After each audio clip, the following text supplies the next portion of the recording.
escrivãos e fariseus, todos hipócritas, por impedirem a entrada dos homens no reino dos céus.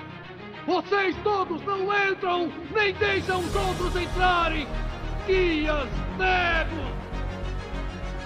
Vocês comem um mosquito e arrotam um camelo!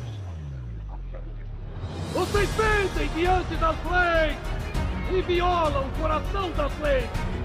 Justiça, piedade, boa fé!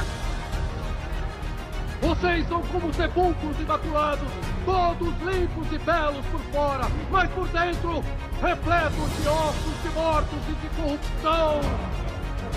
Estão vendo essas pedras?